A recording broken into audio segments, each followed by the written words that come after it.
Yes. Hello, my name is Campe. I'm Chief Technology Officer at CMB Tech. I'm responsible for all the developments within the group relating to the production and distribution of clean molecules and to the R&D developments. We're happy to work on a hydrogen dual fuel locomotive. First of all, because we are producing in Namibia already green molecules at our production plant near Walvis Bay. And second, it's very much linked to our own activities. We are a shipping company. We have a fleet of 250 ships that bring cargo to a port. So for us, it was also a nice dream that instead of only having sailing assets, we also have a strong belief in rolling assets that bring cargo to the port. What is now more beautiful than to do that into Namibia, powered by Namibian sun, and that we have a technology that is based on, let's say, a traditional combustion engine that is introduced into an older locomotive. If this technology works, the technology can also be implemented into the existing idle fleet of Namibia. So once it works, we can rapidly scale up, not only by our production, but also by implementing our technology. Because we have a very strong belief in the technology, not only that we have proven the same dual fuel combustion technology on board of ships. We have a tugboat in operation in the port of Antwerp. We also have a similar technology being implemented into a tugboat in Japan. And now we would like to use the same technology, the same engine, implemented into the mainframe locomotive for the heavy-duty long freight trains operating between Windhoek and Walvis Bay. And being able to do that on a Namibian-produced fuel, that is for us checking all the boxes. Locomotives have a lot of, let's say, comparisons to our ships. They're heavy-duty. They have a lot of upper operating hours on a yearly basis, and they have a very long lifetime. For that, they are powered by similar engines.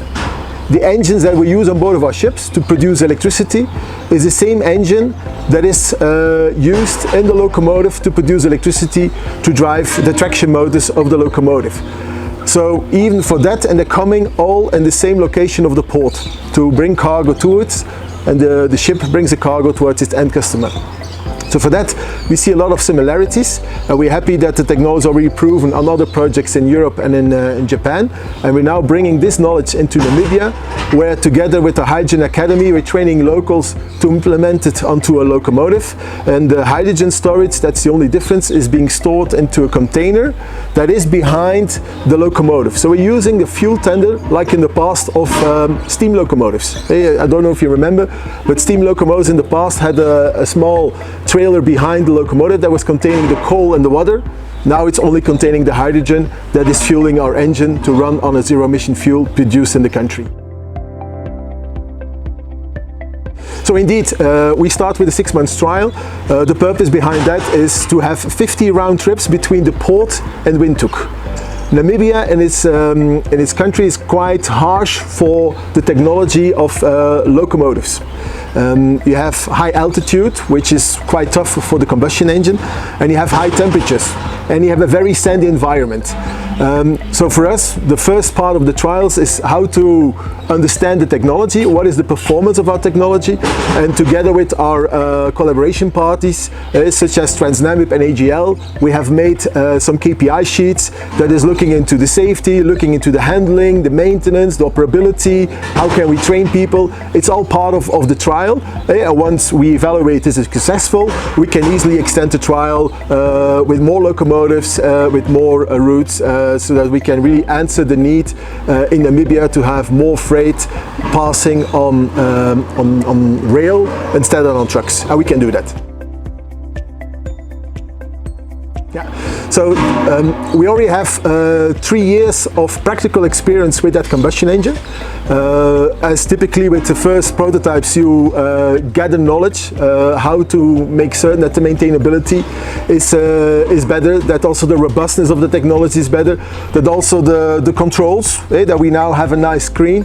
We are even building a simulator so that we can train the driver without putting him into the right situation, but we can have virtual conditions that we bring the knowledge via that simulator to the drivers, which are all local people from Namibia, that we're going to educate them. And given our experience of these other ships, we're bringing that knowledge of what is happening with the hydrogen leak, what is happening if you have an alarm, how to handle it, what is, let's say, a very solid and firm way of software and controlling, and this is what we're bringing over. With support of our Hydrogen Academy, which is also located into our production plant in Walvis Bay, we're trying to combine that all together, and we hope forward to successful pilot, of course. So the biggest challenge we see is that our technology has only been tested at sea level, which is of course logic because we're doing ships, is also the altitude. So when the loco arrives in Namibia, before we start even on the official trial with commercial freight, we're going up to let's say an area above 2000 meters into the hottest conditions, and there we're going to gradually increase the load. So for that we have discussed, and we're looking into options to transport sleepers throughout the country, and then gradually we're going to increase the load until we reach the maximum capacity of the locomotive.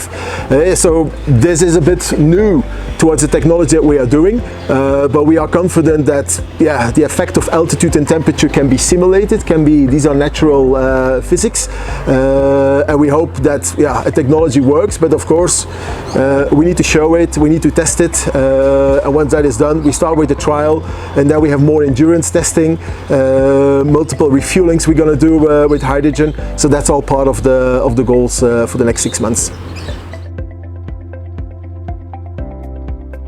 I think what we are now working on is quite unique in the world. We're happy to put Namibia on the railway map with that respect, and is that the technology is based on a traditional combustion engine. All the locomotives you are driving here around also have the same combustion technology. The only problem they have is that the engine is 50 years old, but the frame, the bogies, the wheels, etc. can still last for another 1 or 2 decades. What we can do is we can replace that older diesel engine with the newest dual fuel combustion engine. These are works that can also be done locally. For an example, the current locomotive is being built in South Africa, because there we have expertise, and we're also looking with Namibia to train technicians from Namibia, also at the same workshop, that they can convert it on the same way. And there you can see that we can not only bring, let's say, more locomotives, we can bring more fuel efficient locomotives, and we can bring locomotives that run on the clean fuel produced in the country.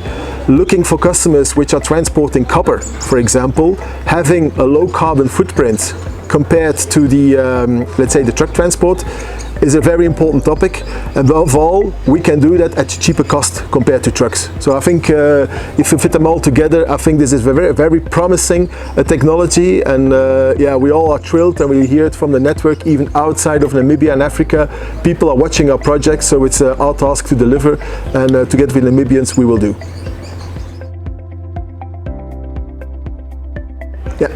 So it's not only about railway projects that we're having. So we started with a hydrogen production plant to first get the team on the ground to start, let's say, if you look back 2 years ago, where we have built a hydrogen production plant, was just sand. Now we have a team of 30 people running the most modern hydrogen production plant here in the whole region. That's for us a start. We have other projects as well. In the Kuku for this year we have an ammonia terminal. So that's a big ammonia tank we would like to build in the north port of Walvis Bay, that is able to store ammonia, and that can bring that ammonia towards ships. For that we would like to use the fuel jetty, which is currently located into the north. This is necessary because we are building ammonia powered ships, which are hitting the water as we speak. This year, over the next 12 months, 10 ships will hit the water from the CMB fleet who can run on ammonia as a clean fuel. And then of course, why we are in Namibia is because of the abundantly available sun, the land we have available close to a deep sea port. So we also have a project near Arandis where we have land secured to build an 1.8 million solar panel plant that's going to produce hydrogen. That hydrogen is going to be transformed into ammonia that will be piped towards our terminal into the port. So yes, we have some exciting projects still going ahead. So stay tuned, I would say. I think the green energy transition brings a great opportunity for Namibia. It's a new industry. We're not taking away something, we're bringing stuff. We're bringing technology that will create jobs, and these jobs will also create spin-off jobs. Next to these production of molecules, you're also going to see that logistics is also going to grow. If you can offer cheap logistics, green logistics, to a port which is in, let's say, full development, I think this will bring prosperity to the country, will bring jobs, and within that, let's say, shadow, a lot of other activities will grow. So we are having a bright future towards this country, and that's why we are already here for 5 years, and we see, let's say, we are very optimistic how the future will look like, and we should embrace what is coming, and I hope that all Namibians also join us into this story, because yeah, it's we are thrilled, we're gonna make it happen. Thank you.